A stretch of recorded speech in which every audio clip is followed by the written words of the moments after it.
life is of the difference between theory and practice. How it in service design? Could you tell us what is service design in theory and what is service design in practice? Well, in life, like you say, there's always the difference between what you can do in theory and in principle, the methodology or the thinking behind service design in the theory is not that different from any kind of design. It's improving the value for people, making things better, making things more useful, and also at the same time make things more efficient and effective for the company. So theoretically, that's not difficult to understand. The only theoretical difference between products and services is that the products can be owned, the products can be stored, and that doesn't work the same way with services. You have to be there, the customer is always involved, and it's more of an experience over time.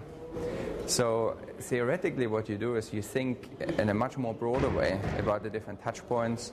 You think theoretically that people are not always in the same role. So when they go through an airport, sometimes they're on business, sometimes they are with their family, so they have very different needs. And you can understand that theoretically in the organization there are lots of different ecosystem factors that play a role.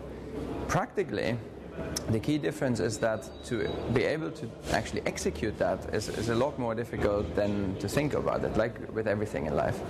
And the key difference is that you need different people to be involved. So you have specialists from different fields, you have the customer involved, or sometimes the customer's friend or family, and that makes a big difference. And that's where design, as I see it, is sort of the shared language that helps those people to work together.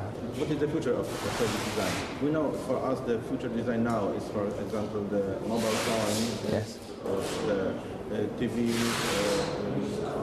What will be the future? Well, when people think about design, they often think about surface things, and they often think about products because that's what we know.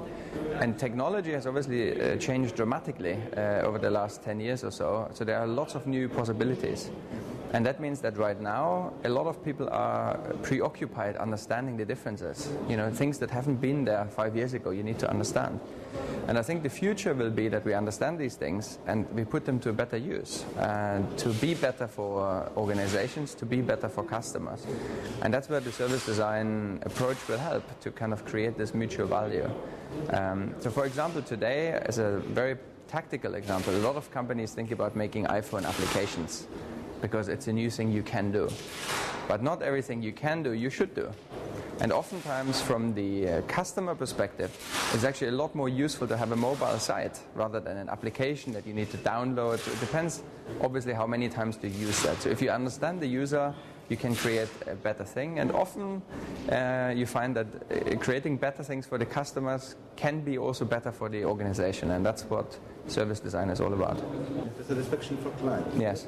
Is the most important way for the companies to change their service design, or it's not so important because it could be so that the company can make the money not make the satisfaction for clients.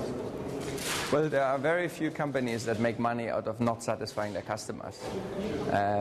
Even if you go to a horror show where you might be scared, that is the satisfaction you came for. The question with satisfaction is, theoretically, everything can be made better. Like every hotel could be more satisfying, and you could have more and delight people more. The magic is in doing that, and at the same time finding what makes sense for the organization and manage expectations.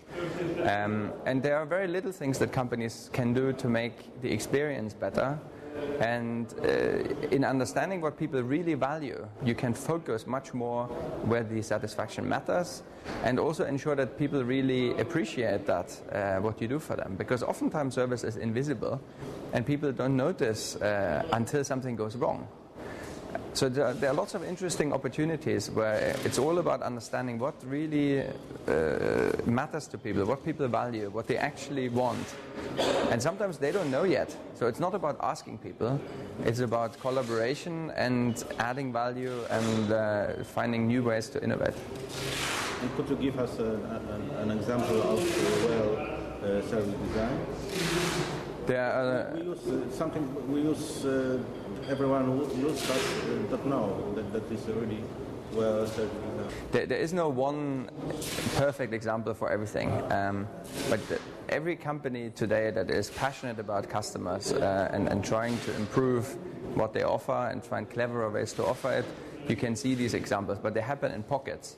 And I think what we'll see in the future is that organizations embrace that much more as a collective effort and connect the dots so that these examples become sort of more one total success story. Thank you.